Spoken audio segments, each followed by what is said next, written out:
Daughters.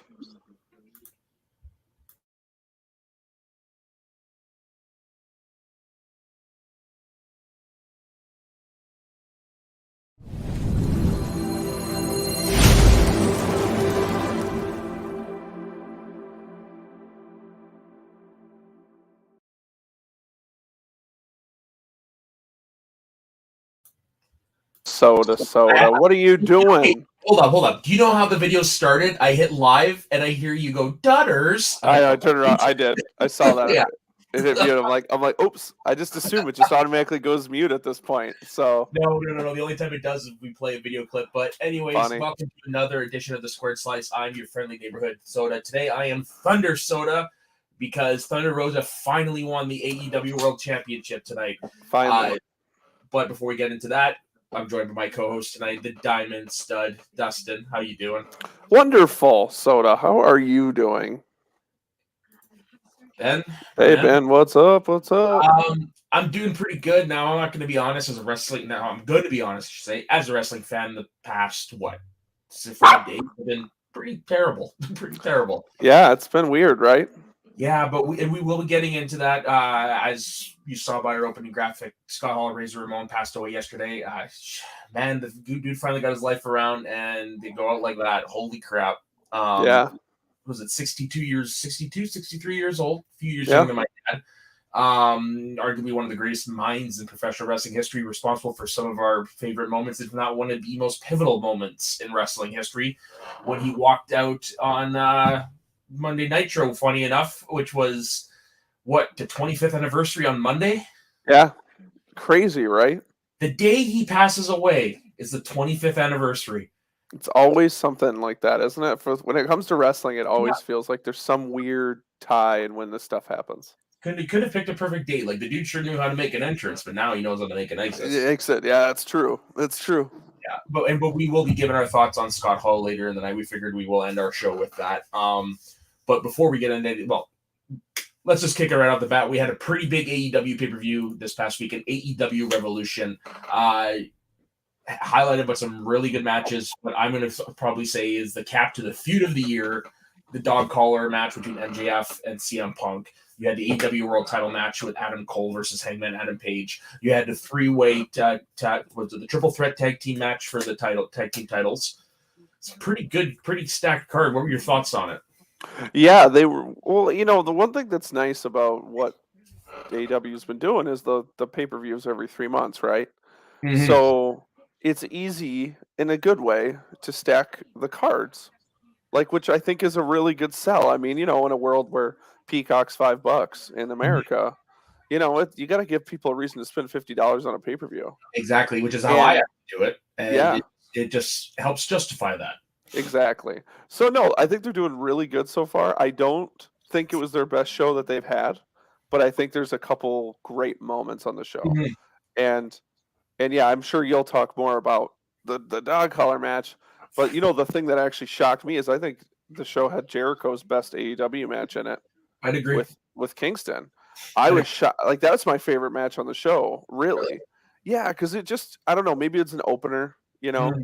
Openers have that feel sometimes, especially on big shows. You're a little into it, but I just felt like, I don't know. I kind of been waiting for that really good Jericho match in AEW since it started. Really. I think I finally got it. So I was really happy to see that. That was probably my favorite part of the whole show, just because I was like, oh, there it is. Mm-hmm. It finally happened. If it wasn't for the dog collar match, this would have been my favorite match of the night. Yeah. Yeah, I mean, don't get me wrong. I know you'll rave up the dog collar match. It was good because of the fact that they built it up to be really good. Exactly, and yeah, it was. They brought it back old school while keeping it a foot in the modern era. Honestly, it was the perfect way to cap off what was a really well built feud. And not just that, it also went, as shown today, ended up kickstarting another feud with MJF and Wardlow. That got kickstarted tonight on Dynamite. But yeah, great stuff. I immediately found it afterwards. I watched it twice since. Which I rarely do. Which I rarely do for a match. And I love how Punk paid homage to his Ring of Honor days. Yes. With his gear and his old theme music by AFI, which is freaking dope. Yeah, that was pretty sweet. Yeah. No, it was just, again, like you said, it was a great build. Mhm. And it just proves, because to me, like I said, I thought Eddie and Jericho was the best match on the show, not taking anything away, like from Mhm. the match itself. In my head, I didn't think it was like this blow my mind match that I watched, but I think on my brain that I felt like it was a lot better because there was a build to it. Of course. And You I had mean, that's just wrestling. I yeah, mean, if it has a great build, the match, even though it wasn't so, it was better than that. yeah. But a match can be so, but you don't really care because the journey to get there was good. Yeah, and this particular journey is one of the best storyline builds in a while you've seen in wrestling in general from WWE and AEW. Yeah, it's been really good. I mean, the only comparable, I mean, the two best storylines of the last year have been Punk and MJF and Roman Brock Yeah, Heyman. I mean, those yeah, are the two dominating, much better storylines than anybody else. They're right. just And better. thing they all both have in common, they both have a long build. You know, and I don't know if it's the current just generational society we live in or if it's just wrestling, but nothing is a long build anymore. No, you're right. It just isn't. It's just so Well, frustrating. even like back in the day, long builds were rare. Like, right example off the top of my head, Mega Powers Explode. That was a year long build. Yeah, But other than that, back then you didn't have builds that true, weren't that long. true.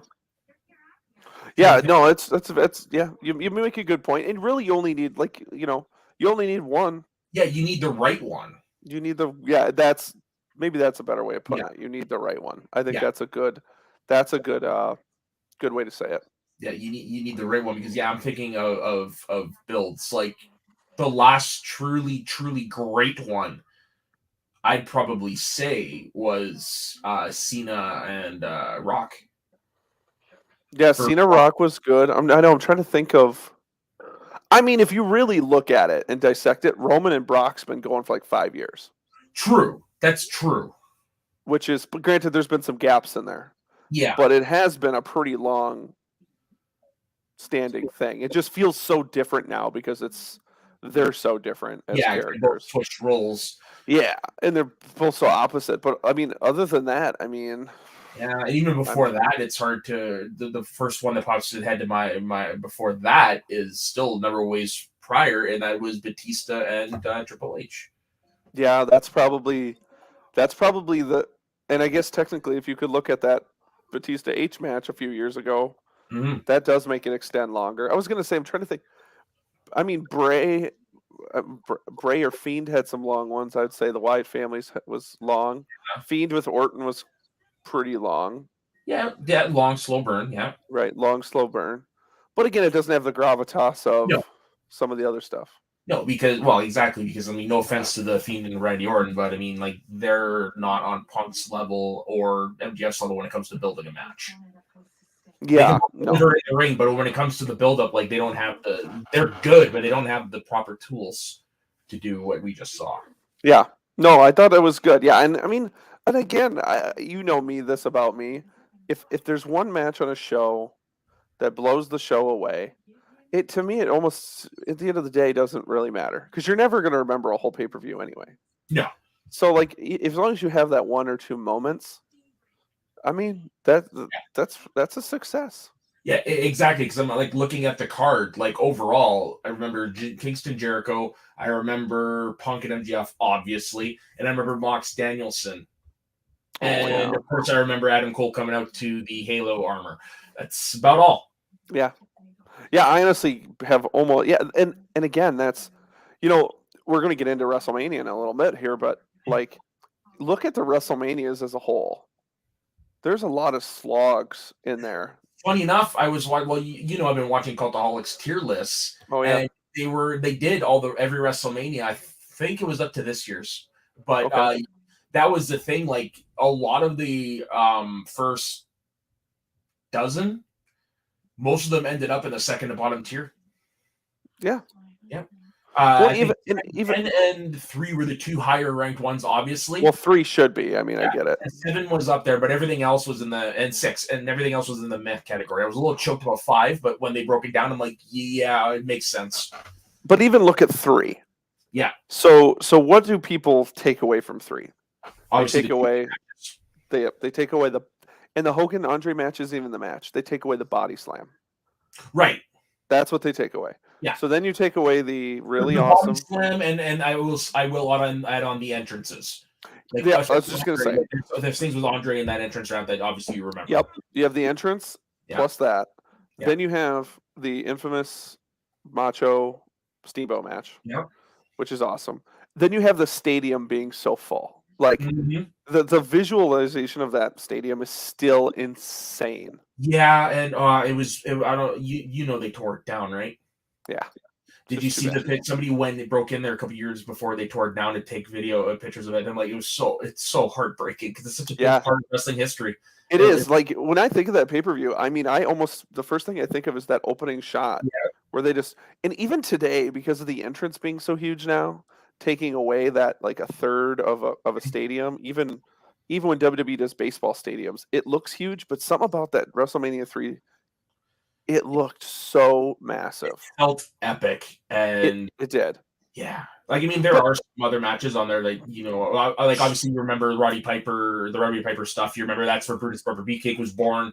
yeah, The I Kenny, remember that. I love that Piper match, by the way. of course, it's so fun, so fun. It's so fun, and the fact that like you talk about entrances where Piper's thing breaks, so he Yeah, yeah, walks through the ring, which for anybody else would have looked goofy. I'm like, this couldn't have worked any better for yeah. Piper.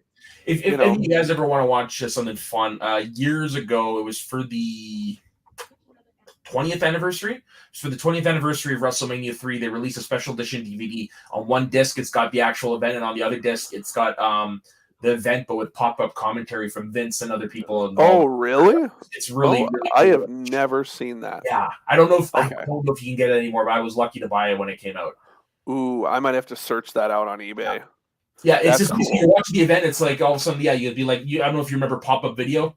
Yeah, it's like that, but instead it's like people talking about the match and stuff like that. It's pretty cool. That's cool. Yeah, but like again, it opens up like the familiar story. Vince opening up the show, welcome to WrestleMania 3. He's like, yeah, of course I'm walking around, and the first thing I'm thinking about is my dad. Yeah, of course. But again, so this goes back to what we were saying. We just said like 4 things, 4 or 5 things. That's really good. I mean, 30, 40 years later, we are still saying, hey, these are 4 or 5 things. How many shows have that? So few. Yes, I definitely nowadays in the golden era, it's a little more. Yeah, a little more. Yeah, 50% of the time. But yeah, like another one that you can think of is WrestleMania 6. Like, what do you remember for that? It's the first one outside of the States. Obviously, the Ultimate Challenge. What else would you remember? If you pay attention to this stuff, the Hart Foundation beating the Bolsheviks in 6 seconds. Oh, that's on that one. Honestly, when you say WrestleMania 6, I don't think I can think of anything outside of. And the last one I'll throw out is Macho Man and Dusty with Miss Elizabeth joining Dusty and Sapphire for a dance at the end. See, I would have never remembered that. Honestly, like 6, nobody thinks of anything but. Of course, you're beating Hogan. Yeah, that's what makes it a great event. But again, isn't that all you like? Exactly. That brings us all the way back to what we were saying. You just need that. Yeah. The rest is filler. Like it just is. It's very, very rare you get a card where it's top to bottom every match. The closest is WrestleMania X7 that I can think of off the top of my head. Yeah, I mean, there's a reason why it's the best one. Yeah, still. Like, so it still has the Gimmick Battle Royal. Even that was fun. I love that. Is just the fact, and the most fun thing is the fact that they have to have Sheik win because he literally can't go over the top rope. It was great. Yeah, it's amazing that's why he won it. I love hearing Cornette and Pritchard talk about how they were in the corner just to make sure that they didn't get too into it. Nobody hurt them, and they just ended up potatoing each other. It's so funny. That's fun. But I mean. Oh, where was I going to go with that? But it doesn't matter. But even this year's WrestleMania, I mean, they're just hoping to get 1 or 2 moments, maybe a match. Yeah. I mean, who cares? So if I would say, to me, as I told you, and then we can move on, but I thought the first half of Revolution was pretty good. I thought the second half was really slow and laggy. But again, it doesn't matter. because I'll Yeah. never remember any of that, and I'll remember Punk and MJF. I will say this though: the 4 hours went by. Like I didn't. It might be because I had to break it up a little bit because of D&D and stuff like that. But I mean, like even when I came back and watched the other 3 hours, like it flew. Really? Yeah. I didn't have that feeling. I think it might be because I watched the first hour and then braked, and then I watched 2 matches before I went to bed, and then watched the rest the next day. Yeah, I think I only broke before the main event, and I almost didn't watch it. I'll be honest with you, because I just don't have an interest, but I did because I feel like I should. But yeah, post one because again, it's we talked about this already with Dagan that they put the best match in the middle of the show. Yeah. It's What old do you school do? mentality. The championship's always got to go last. Which I understand, but sometimes I think sometimes it doesn't. Can't follow it. No, can't follow. Yeah, and the fact that the match was long, like it was really long. What the dog collar match? Yeah, about half an hour. Yeah, that's long to me. Well, I think and this is just a Dustin thing, but I think AEW's matches are all too long. I don't think that every match needs to be 25 to 30 minutes. But when that match was over, I was shocked that there was going to be 4 left. I was like, oh my gosh, there's 4 matches left on the show. Yeah, and then the matches after that, you had one at 17 minutes, one at 21 minutes, one at 13 minutes, and then the other one at 25. So the Punk MJF dog crawler match was exactly what made it longer than the title match. Yeah, that sounds right. And again, yeah, but whatever. Those are just small groups, but yeah. Speaking of long-winded, where in the world is Cody Rhodes this week? I know. If there's so many scenarios out there for me, in a perfect world, he would have come out on Monday night because of the 25th anniversary. It was just perfect timing, oddly enough. But yeah, now it's like I believe it when I see it, you know. I said I'm giving it till the day after Mania. Yeah. I said any time till then. I still am holding to it. I still think he's signed. Because I don't know, we know like as fans, Cody's pretty transparent. Oh, for sure. I don't think Cody leaves AEW without a plan. No. And I don't see Cody's plan not wrestling. And why would you go anywhere other than like anywhere else is below him? Basically, at this point, yeah. It is. What's he going to do? Move to Japan with a wife and kid? It's just not going to happen. Yeah, wrestle on the American and New Japan. Right. Like what's he going to go to Impact? Like that's just not going to happen. No. So he was just the EVP of the second biggest wrestling company in America. So I think he is signed. I really do. I mean, especially on Monday I was a little sketchy, and I was like, okay, but I'm sure you heard or read it the Corey Graves line to end Raw. Of course. That's not a coincidence. No. Unless Corey Graves took it upon himself to troll the fans, which is possible with him. And I'm not gonna lie to you. I'm not saying it's Vince because I don't think he cares. But somebody else in that gorilla definitely knew that Cody wasn't there because that wasn't the plan. No. And definitely was like, we should troll people a little bit. Oh, of course. Because they do. Fun. That's what they do, and it gets them off a little bit. And and wrestling fans are easy to, especially the dark corner wrestling trolls are easy to. They're easy, and I think the Cody thing is proof. Like I tweeted after, I'm like, you can only blame yourself because WWE never said this. They never said Cody was coming. I let myself get swept up in the hype, but I also but at least I let my foot keep a foot on the ground, so that way my expectations aren't ruined. I got to admit, I couldn't believe I actually got sucked into it too, and I really am pretty hyper aware. And I was sucked in on Monday. I'm like, there he comes. Yeah, and then when it didn't happen, I even laughed. I was like, oh my god, they got me. Yeah. But again, but I don't know. I still think it's too coincidental that Seth still doesn't have a match. Yeah. That they're still building this up because again, who else could it be? Like let's just say Cody, it's not Cody. Let's say tomorrow they say Cody is definitely not coming. He just signed with whatever. Yeah. Who's the alternative? Veer. You can't. Fuck no. Wrestling fan. You think Johnny Gargano. It just doesn't live up to it though. No. That's the wrestling fan in you. That's not the WrestleMania. Because I'm trying to crowd. think, like, who else big is there available? And the thing I said to you, the closest thing would be Fiend. Yeah. If it's Bray. I think that's the only thing, because the only reason why I thought Bray is like a maybe is because Bray's kept himself in the down low. Mm-hmm. I think Bray's quite loyal to WWE. I think he's coming back at some point. Mm-hmm. And I'm like, if he's the Fiend still, which I assume he would stick with, why not have the cool, crazy entrance at Mania? Right. Instead of the prolonged Cody Rhodes vanity trip of an entrance. Oh my God. When it happens, it's going to be in. Oh, do you think they're going to let him go do like an AEW style entrance? Do you think they're going to let him do that? I think his Mania entrance, they will. After that, I think it's done. I think they're going to let him vanity it up right away.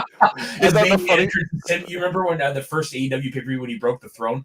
His WrestleMania entrance is him putting it together, going, sorry. Oh, you know it, because Cody loves that. He eats it up. Oh, yeah. There'll 100% be an AEW dig in it, because, oh my God, even right before he left AEW, he's pulling out sledgehammers and shovels. Mm-hmm. Like, oh my God, this guy can't stop. Yeah, well, he's actually hurt.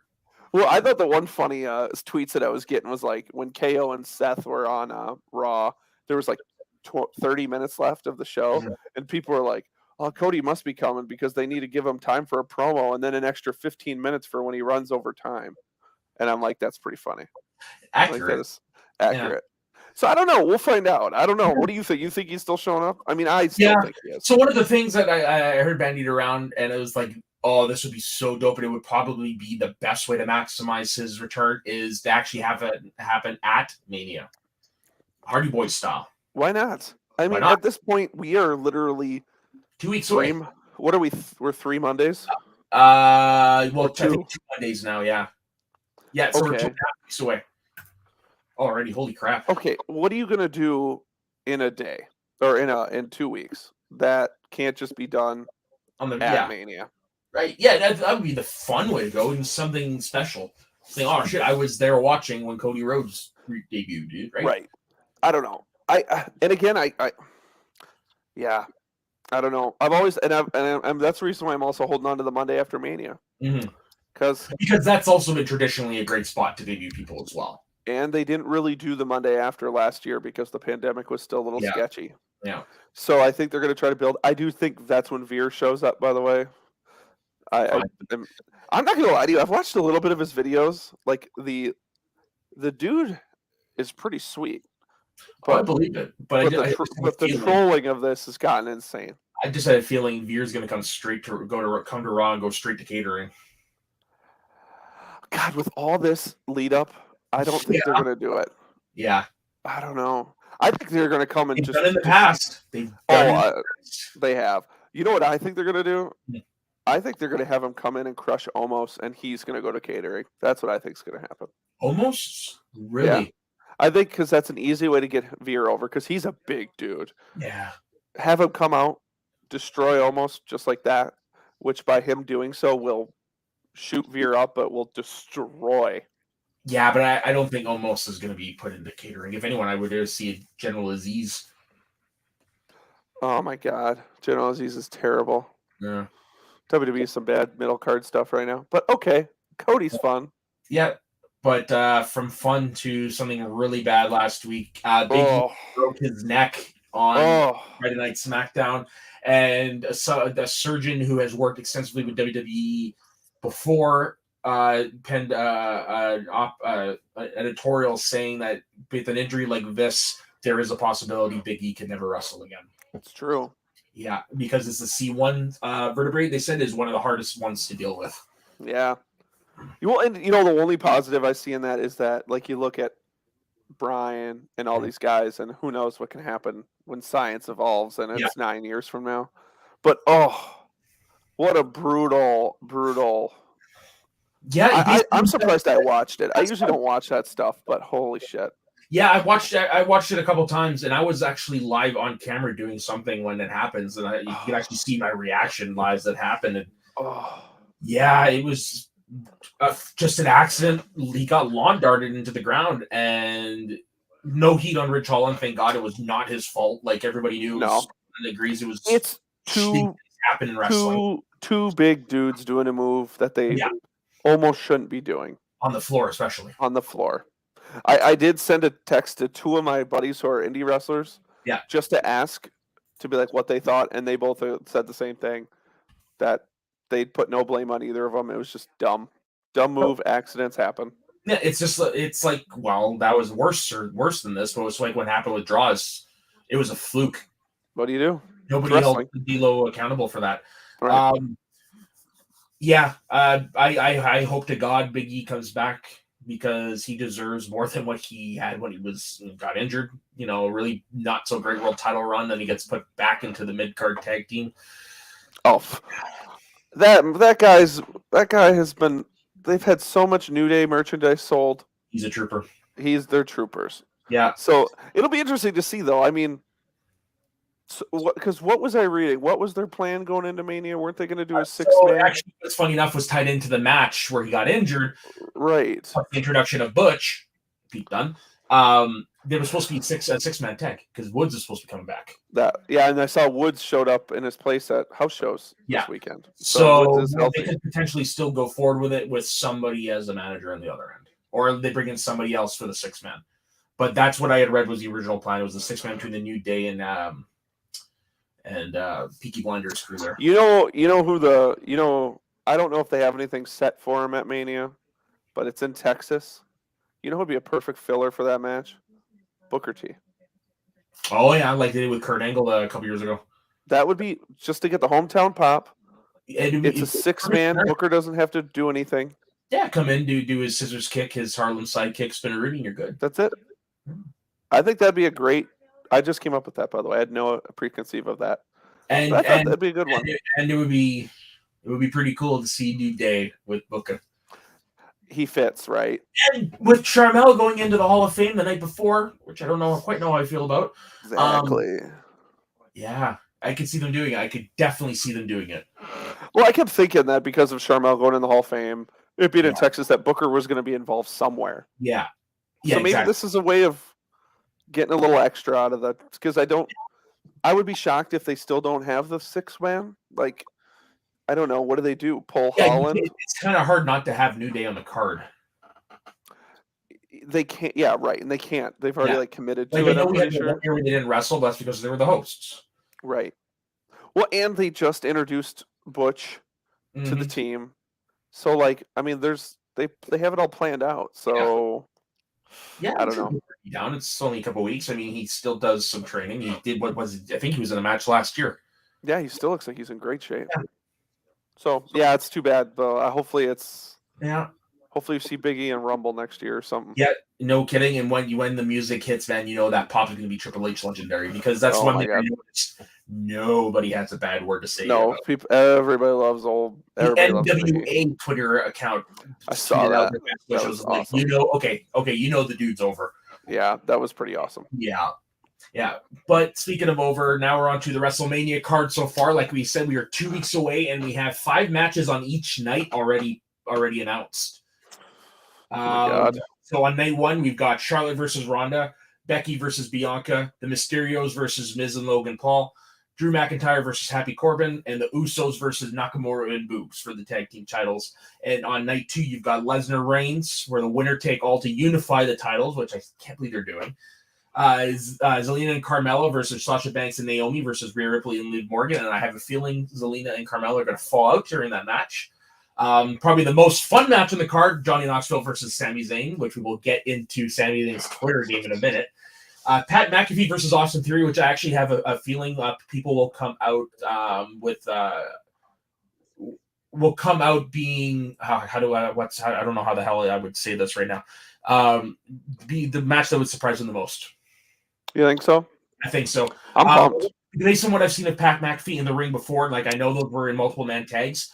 He's gung ho all for it, and I mean he can do it. So yeah, I can see it being a line when Stephen Amell tagged with. I think Pat is awesome. Did you watch the one-on-one match with Cole? Yeah, I watched both of them, And that and the War it's Games. so good. I Yeah. didn't realize. So if anybody out there is interested, or you are, go to his YouTube for the Pat McAfee show. He uploaded a thing a couple days ago. I didn't realize this, that he was training to be a wrestler way before. Oh, I did Like not know that. yeah, he bought a ring, which I knew he owned, but I didn't realize he bought it such a long time ago. He got trained by, I think, Rip Rogers, Okay. and yeah, he like talks. It's like a 6 minute little clip, and he Mhm. talks about how he tried to get in all the federations at that time, like Impact and stuff, Yeah. and nobody wanted him. So he That's just what kept. So that's when he switched and pivoted from wrestling football. to his show. This is post football, Oh, to his show. well, how long's I'm not a football fan. How long has he been retired? Mm, at least 5 years now, I would Oh, say. okay. I did not realize that. But that would explain why he looks so fluid, so smooth in the ring for a guy And who. he wasn't a punter for super long either.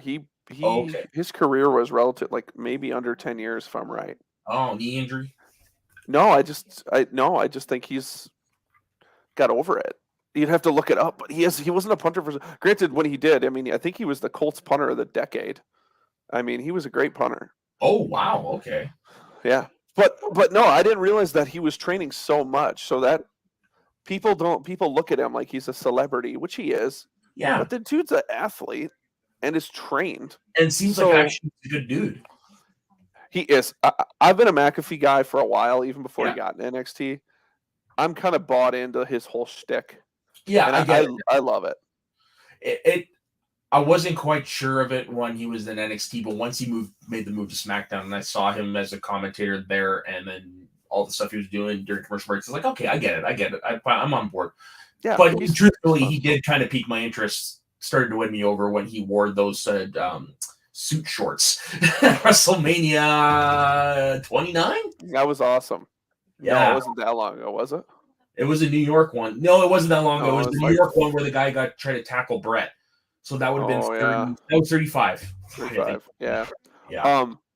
Well, and it's funny. Was it in his Vince interview here? He talked about that, Yeah. Yeah.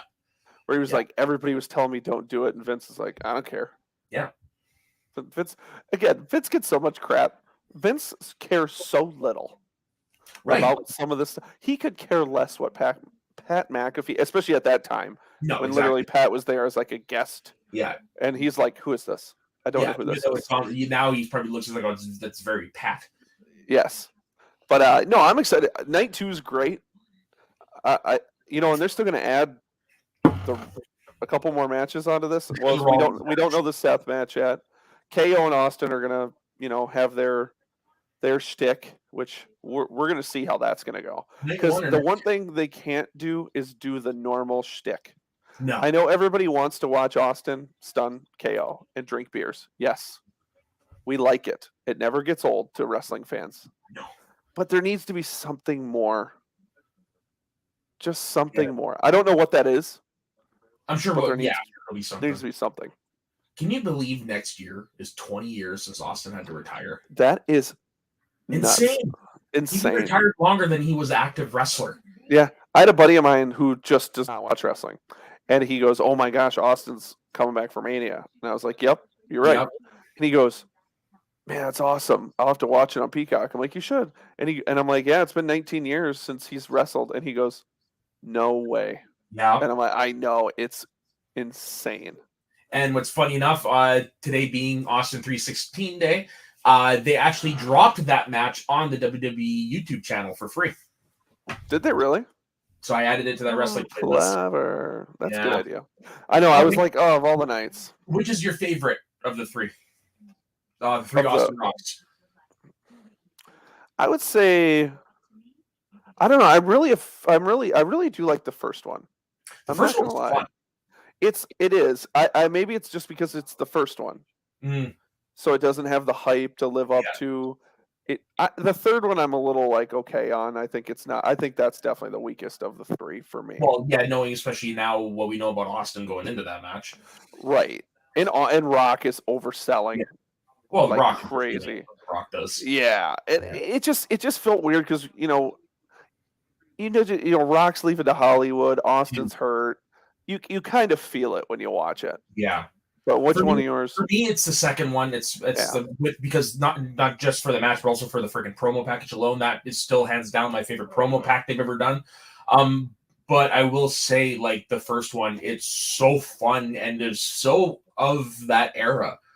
You go back and watch, it's like everything. It's like the best of 1998, 99 WWE in that match. It is just. I mean, it is, and I'm not comparing them like in the Stardom way, but like when you look back at this time of wrestling in 10 years, Brock and Roman are the era. Yeah. So like when you think of 2020, 21, 22, Mhm. you're gonna be like, oh, Brock and Roman. That seems Yeah. right. Yeah, basically because there's every generation has those feuds. Like in the golden era, you had Hogan Andre, Hogan Macho Right. Man. The new generation, obviously Brett Sean, Sean and Razor, Diesel Brett. And then you go to the Attitude Era, and you got Austin McMahon, you've got Undertaker Kane, Rock Triple H, God, do those not just scream what that era is right right? there? And then you go to Ruthless Aggression, and you've got Angle Benoit. You've I got mean, even Angle Brock, even Angle Brock. Oh yeah, their Iron Man you match. know? Shit. Yeah. Some good stuff. Batista Triple H was in that era as Yep. well. Yeah, and then where would Randy Orton and John Cena fall into? Because they They wrestled probably different they're in that weird little nebulous period between Pete there. and Ruthless Aggression. Yeah, Yeah.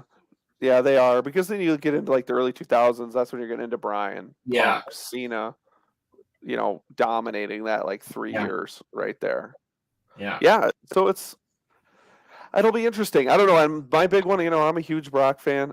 It is going to be so tough, and I've said this before, that one of my favorite matches, really of all time, is Brock and Roman from when they headlined Mania. What Mania was that? 31? 2031 Is it the with the one with Seth cash in. great match? It is so underratedly awesome. It's the best one it's the best one they've done so far. It's the best one they've done by a mile, and it's so good, and it's so like tough. And I mean, Brock hardways himself in that match. Like it's beat up, and then it has the great Seth moment. Yeah, And and I don't know. the great behind the scenes moment involving is it Sika or is it Alpha? Oh yeah, Showing up because they thought Romo was going to win, and then he doesn't win, and they go back trying to find Vince to beat him up. that's right. Yeah, that's so funny. Yeah. But I don't know. It's going to be interesting to see if they can hold up the bargain. They're the show. Of course. They're the huge, like we were just saying, they are the huge match. Yeah. They're the I think moment they that can. people are supposed to remember. I think they can because Brock is really into it right now. When he's really into it, he delivers. Yeah. And people are loving it. Yeah. They are loving it. Yeah. I'm all here for this Brock because he's more relatable now. And then after hearing him on Pat McAfee and talking about like he gets such bad anxiety from that, it made him more relatable to me. Mm-hmm. Yeah. So, yeah, I'm excited. It should be interesting. But like, and we can't move on until we talk. Me and Soda, our most anticipated match, Sami Zayn versus Johnny Knoxville. Who follows just Sami Zayn? I called the number today. You fucking did. I did because I wanted to know, because he's actually answering the phone. No. And I'm like, okay, yeah, oh yeah, he's posting FaceTime pictures. I saw that, but did he answer? People are tweeting that they got their numbers answered, and he like comments like, "God, stop calling me," and so I'm like, oh, I'm gonna call this. And you totally get a voicemail, and it's Sammy saying you've reached his voicemail, and his voicemail's full, which is pretty funny. That's awesome. But it's amazing. He has like 40,000 text messages. Yeah. Kudos to him for going along with Knoxville putting his phone number in a freaking plane. It's so great. Yeah. And if you follow Knoxville on Instagram, you should, because he's been posting videos of a person dressed up as Sami Zayn, and he's like his servant at his house. And he just treats him like crap all the time. Like that's all he does. It's pretty funny. And then there was another. Yeah, you should look him up after. There's a great one. Did you see the one where Knoxville goes to that WWE shop and looks for the Sami Zayn merchandise? No. So it's like a minute clip. I think it was on WWE YouTube channel. Okay. It's about a month ago. So he goes into the store and he's like, "Where's the Sami Zayn stuff at?" And there's like a picture of Sammy on the wall, and he takes it down and he folds it up, and then he goes, do you have any Sami Zayn merchandise? And the lady goes, well, it's in the back. He goes, this is the best line. He goes, yeah, it probably is in the back. He's a minor character anyway. And Oh, I just died. That is so oh, funny. great. And he puts his t-shirts in a wood chipper outside in the parking lot. That's what he does, which is pretty Nice. funny. Oh yeah, no, this is gonna be the most. This is definitely gonna be the most fun match. This is like me and Soda have talked. Sometimes we get lost in the ambiance of all this crap Yeah, that you forget sometimes just have some fun. and that's what this is. Yeah, That's what this is. exactly. Over under. We're gonna get more than 2 jackass guys involved in the match. I think you get all of them. You think you get all of them? I think you're going to get I think there's going to be 15, like all of them, the new ones, the old ones. I think you're going to get. Yeah, I think. Oh yeah, you're going to get Steve-O. Steve-O's 100%. Yeah. You think they're going to recreate the Wee Man table spot with someone else? Yeah. I totally do. Yeah. I think it's going to be just crazy off the wall. Oh, I can't wait. I can't wait. It's going to be great. I'm excited. Yeah, it's going to be great. Speaking of greatness, now we're going to transition to our second and final segment. Being it is Austin 316 Day, we're just going to discuss quickly some of our favorite Stone Cold Steve Austin matches. I'll let you go first, Dustin. What's one of them? So I know I'll hold off the big one till the end because I'm sure it's one of yours. Well, if it's the same one, I'm purposely leaving it off my list for this reason. Oh, okay. So is it 13? Okay. We'll leave WrestleMania 13 off because it's the easy one. Exactly, it's the easy one. It's too easy. One that always pops into my head is Stone Cold and ECW. I'm a huge ECW guy. That match still holds up really well with when it's Austin, Sandman, and Mikey Whipwreck in like 1994. It's really early ECW. That's back when the ropes were still multicolored. Sandman, I don't even think was drinking yet. I think he was just smoking a cigarette, wearing pajama pants. Who's he would have been with at the time? Would have been a woman? Yeah, he had a woman at the time. Sandman's thin and in really good shape. And then Mikey was there's I don't even know what's a good Johnny Gargano at the time. It's the little guy that the ECW fans loved. And Austin was, the WCW loudmouth. People forget he wrestled like 4 matches in ECW. I'm pretty sure. That long. But more for the promos. That's it. But this is the one that's actually really good. Not only did they beat the hell out of each other, but they put Mikey over for the heavyweight title. And the crowd, that small little bingo hall, go ape shit. Yeah, I've never seen the match, but I've always heard about it. It's very good. And it really holds up. That early ECW is a really tough sit sometimes because they were, it's like anything. They're really finding their way. 93, 94, 95. It still has that like rednecky feel to it because it was, it still feels very territorial. It does, but then there's random spots where like Ian Rotten's cutting people's faces off, and you're like, this is random. That didn't Bobby Fulton just wrestle like 2 minutes earlier, and this ring has multicolored ropes? It's weird. But that's one of the best matches of that early one. So that's always one that pops into my head of Austin matches. I'll definitely have to check it out. It's good. For me, and actually, I mentioned to you earlier today, it's the 2 out of 3 falls match, Triple H versus Stone Cold Steve Austin from No Way Out 2001. I think if I'm not mistaken, it's the first 3 stages of hell match they ever did.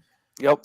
It is one. It's one of my all-time favorites. It's just something about that. 2 of my favorites from that era going at it, just beating the holy shit out of each other. The first match won by Stone Cold was a singles match. Second was a street fight won by Triple H, and the third was a cage match. This pay-per-view gets overshadowed because it's the one that follows is the legendary WrestleMania X7. Triple H and Stone Cold, man, they had such a blood feud because at this time it had come out that Triple H was the one who had hired Rikishi to run over Stone Cold. So they had that massive blood feud. A couple months later, was it a month or 2 later, they become tag partners, but that's a whole other story. Just the storytelling in this, the brutality, the wrestling, like these are 2 of the best at the peak of their powers. Maybe not so much Austin, but still close enough. But they give you a damn good 40-minute show. Yeah. No, that's a great match. That's one I have not watched in so long when you mentioned it today. Like, I was like, God, this is not I couldn't tell you the last time I've seen it. 15 years. Definitely one I want to rewatch because I do have memories of it. It's super good. Yeah, And I think well, that's it's on one of that Triple H's playlist. better. It's on that playlist because that was one of the ones Might have as to give it a soon as I look. started doing that playlist, I'm like, this is one of them. Yeah, This is one of them. And that's it a was. great match. I went a long time not being able to watch it because I actually have the VHS tape, but it's at my parents' place, and there was before I figured out how to work my way around the computer, there was no way for me to watch it. So I do too went a long time without watching it, but it still Yeah, held up. yeah, that's a great one. Yeah, that's a good pick. You know, the other one I sent you today that always sticks out too. And I'm trying to think of like Austin. I'm like you. I wasn't wanting to hit the main ones, Yeah. but that 4-way post Royal Rumble '97 with Yes. Vader, Sid, Brett, and Austin. Yeah. Because Austin won '97 by getting eliminated, but no, the refs didn't see it, which is Well, still so clever. Then he comes back in and he eliminates. That wasn't supposed to happen. No, in '97 it was. You're thinking '96. The '96 one's where he falls out of the ring. Oh, I thought it was '97 he fell out of the ring. So '97 he gets eliminated. Yeah. But I remember everything after it, like them saying he shouldn't be in it. And... Yeah. No, that was all shtick. No, the year before is the year he gets eliminated and way out of place. Yeah. Which is still funny when you actually watch that spot. I mean, Rikishi's the one. Well, when he was Fatu, he's the one who clotheslined him. Like, I don't know who would hang on to that spot because Rikishi levels him, and Austin's like, "Well, I slipped off the rope." I'm like, most fucking people would slip off the rope because you just get. But whatever. But no, the match to follow at I forget the pay-per-view it's at. In your house? Is it in your house? Fatal 4-way is actually Fatal 4-way. Is that what it's called? Right. That's right. That's right. Yeah. But again, the In Your Houses were great when it came to some of that stuff because I love the way they branded them. It goes back to our discussion 45 minutes ago. They branded them as one match. The rest, it's called Fatal 4-way because of the big Fatal 4-way. Who cares about the other hour and a half? But that was when Vader still was Vader for a little bit. Yeah. Sid was at the height. Brett was still at the height. And Austin, it's just a great match because the build at the end of that Royal Rumble built it into this. This is important. Mm-hmm. Like somebody needs to win the Royal Rumble, and this is how we're gonna make it official. That's pretty clever. So I think it's good. That's a good early Austin match. Yeah, but that was for the title though, because Shawn Michaels lost his smile, and then the next day Brett lost the title to Sid, which is like you just had him fucking win in the first place. I know they were bumping that. '97 is a rough year. Let's just say early '97. Early '97. It gets better as it goes, but early '97 is rough. From SummerSlam on, that Royal Rumble is awful. Yeah, that's the one with the one where eliminating himself, right? Yeah. That is a terrible Royal Rumble.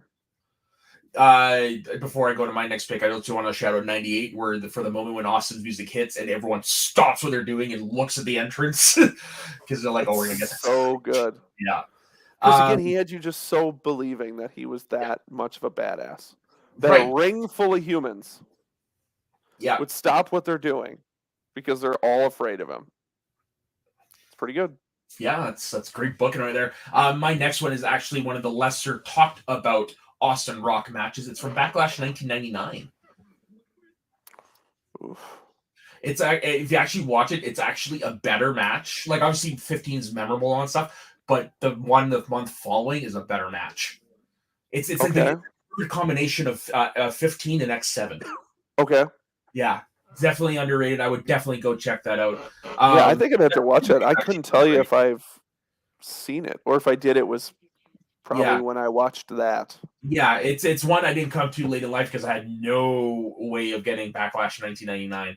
But the whole card itself is actually pretty underrated. But it's got the Boiler Room Brawl match with Mankind and Big Show, which is probably the better Boiler Room Brawl match for him. That's good. And it has the Rock Austin, and definitely go check that match out. Okay, I'll have to check that one out. That's one I do not have a memory of.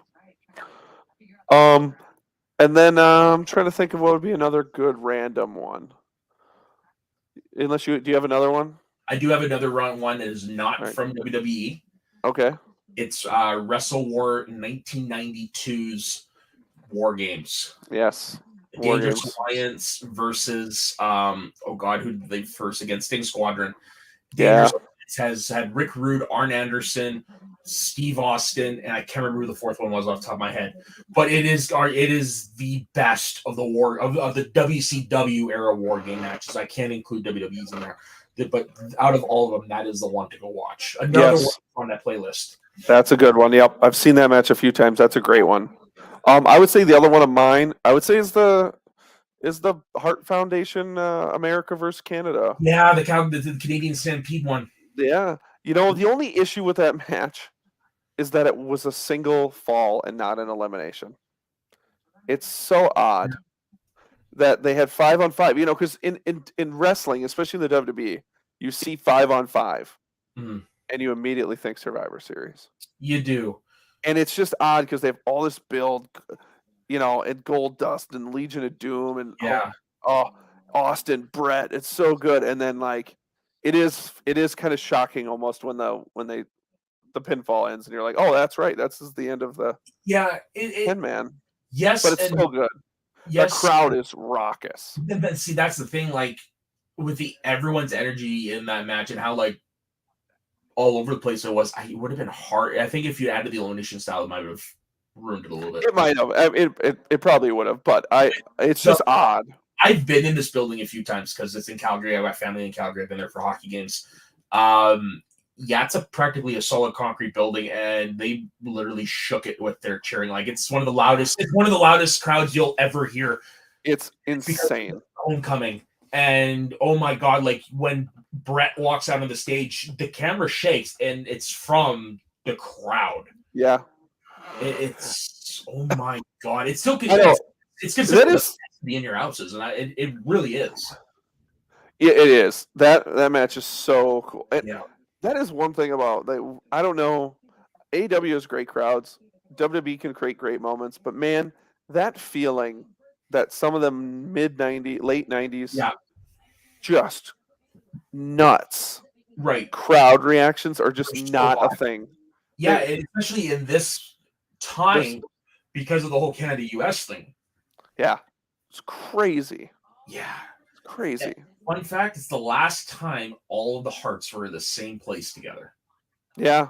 Yeah, I that's think a big. And they unfortunately got together when Owen passed away a year and a half later. Yeah. Yikes. Wow. It is crazy. Yeah. Shocker, the last time they were together was around wrestling. Kind of, it's perfect, don't you think? Right, a little bit, especially for the Hearts. Yeah, I would implore that Austin is the babyface, but because of where he is, he's playing the heel. Almost gets arrested at the end of the match. He tries to come back and ruin the celebration, but nobody's having it. So good. Austin is the only dude that can be in handcuffs and still make me think he's going to kick my ass. Yeah. Like, there's his intensity, like when you watch it, is just so unmatched. Yeah. In that time, then 3 years, God, he was awesome. Yeah, it's awesome. Yeah, and think this is in the Hart Foundation side. Look at this Who's Who Hall of Fame list: Bret Hart, Brian Pillman, British Bulldog, Jim the Animal Neidhart, and Owen fucking Hart. Like, holy crap, that's a that's a Rushmore line. That's a Unit 1 power play in hockey. I wish that foundation would have had a bigger, longer span. Yeah, there's obvious major reasons why, but it would have been great. Such a small little blip. Because you do forget that it's still technically part of the Attitude Era. It's just in the infancy, right? It's in that weird nebulous.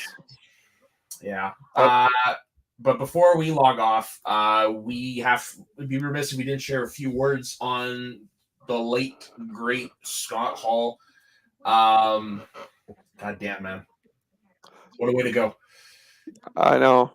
I'll admit, I usually don't it doesn't affect me when wrestlers pass. Yeah, I know. It really doesn't.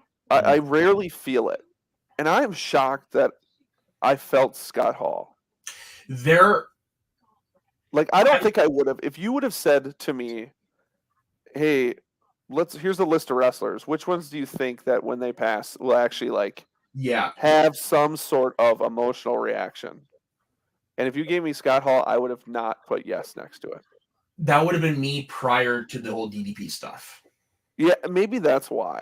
Yeah, because yeah, exactly, because we've been watching him get his life back together. I rewatched his WWE documentary yesterday, and I'd forgotten that Yeah, I want to watch that. he was very open with his mental health, and so for me, that made it very relatable.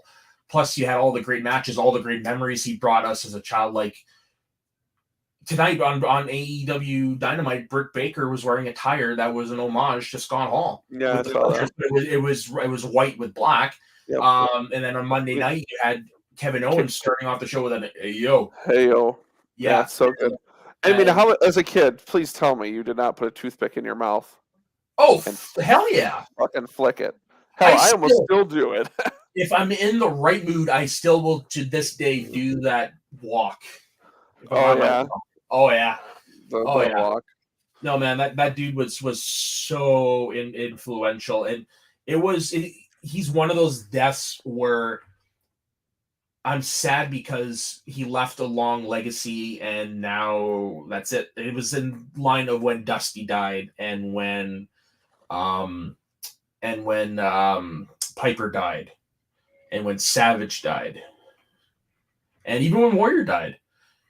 It hit me like those ones did. Like the upper echelon, the ones that were a massive part of my childhood. Probably the next one that's going to get me like that would be if Bret Hart were to pass away. Oh God, Bret's going to crush me. Yeah, that's the one that when that happens, man. Yeah, I know. That's gonna like. Yeah. But it's some about Scott. Like I'm cool. Cool kayfabe commentaries on their YouTube has been uploading some of the old stuff. Yeah. All the way through, and they uploaded his U shoot fully with no ads, and so I started watching it. And this was right when he was getting clean. Okay. Like, it's like one of their later, because he does mention on there that he like makes a joke early on that he's not drinking or something. And God, he's just a cool, funny dude. Mm-hmm. And you just kind of, I don't know. But then we all know the demons he had for so long. But when you hear like what is the reason for that, you become sympathetic. He fucking killed a man.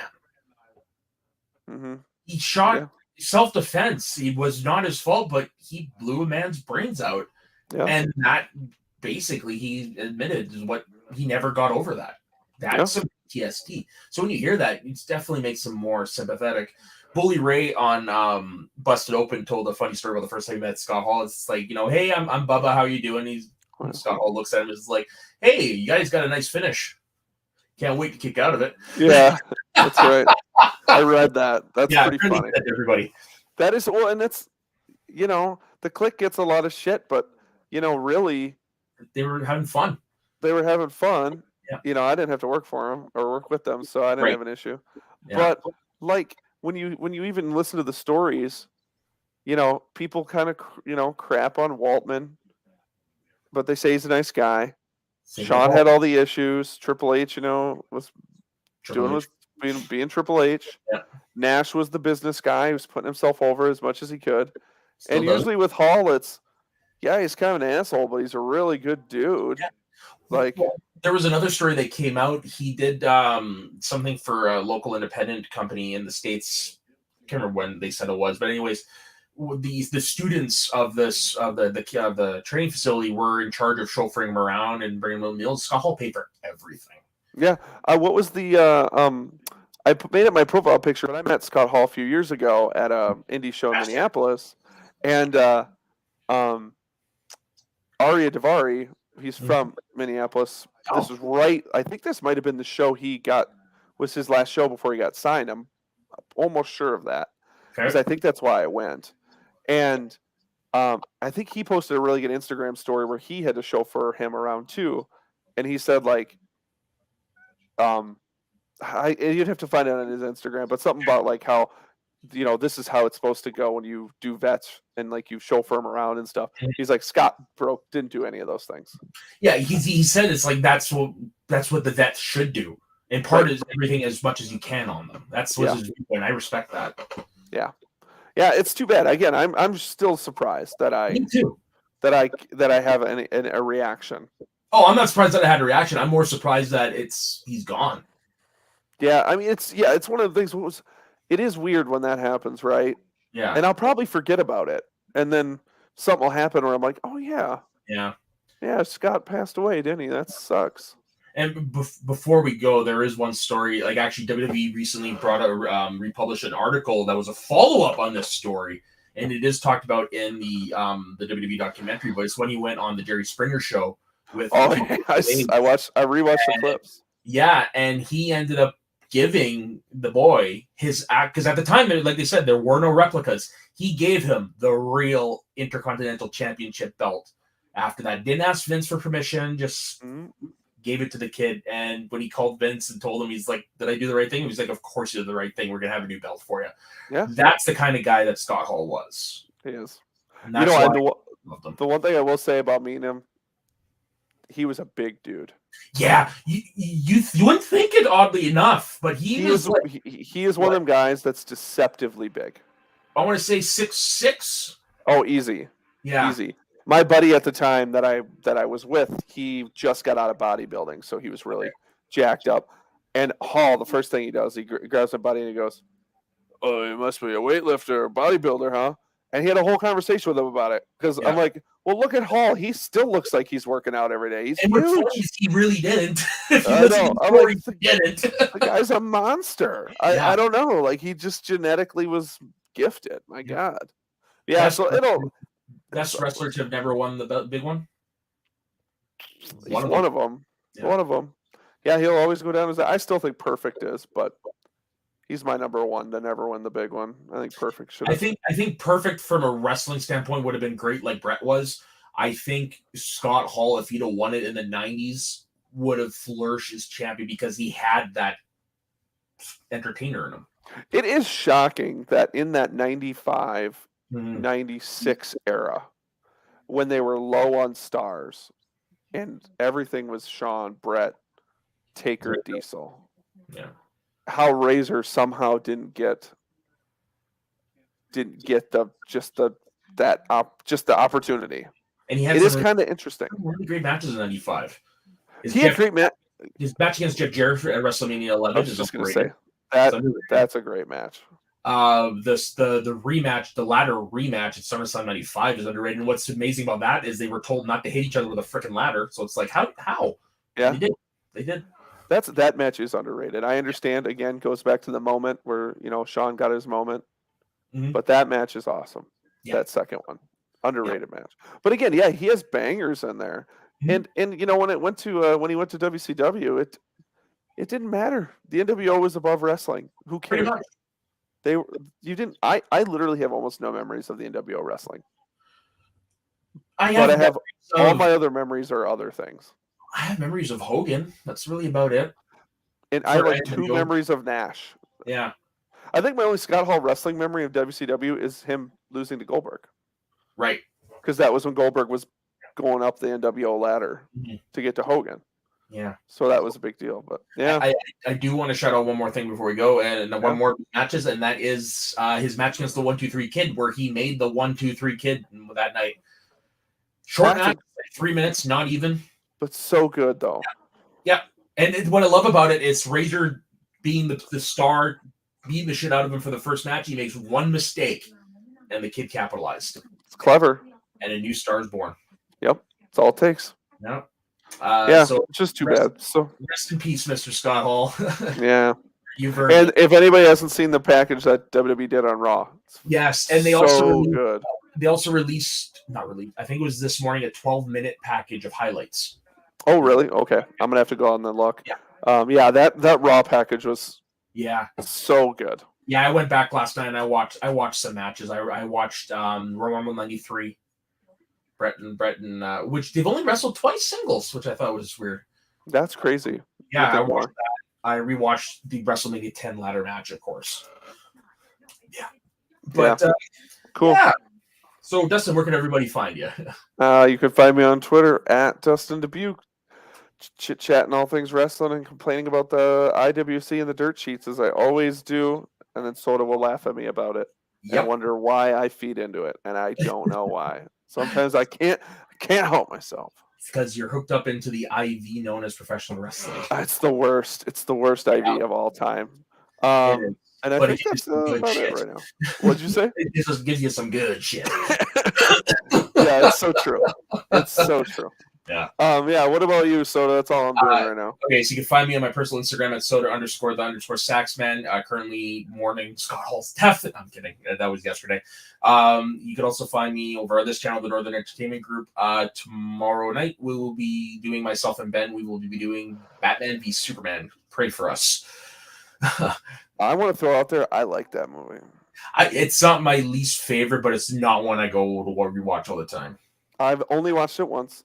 But Okay. the one time I saw it in the theater, and okay, don't get me wrong, I think the last like 20 minutes are really bad. Yeah. But I think it's actually a not bad movie. Yeah, it's not the worst movie I've seen. I'm probably going to watch the extended cut for it. I would not do that. I prefer the extended cut. I've seen both versions. Really? Okay. So yeah, that's pretty much where you can find me. So on behalf of myself, Dustin, don't forget to like the channel, don't forget to like this video, and don't forget to subscribe. And we will see you next week as we venture once again between the ropes of the Squared Slice. Once again, rest in peace, Scott Hall, and we will see you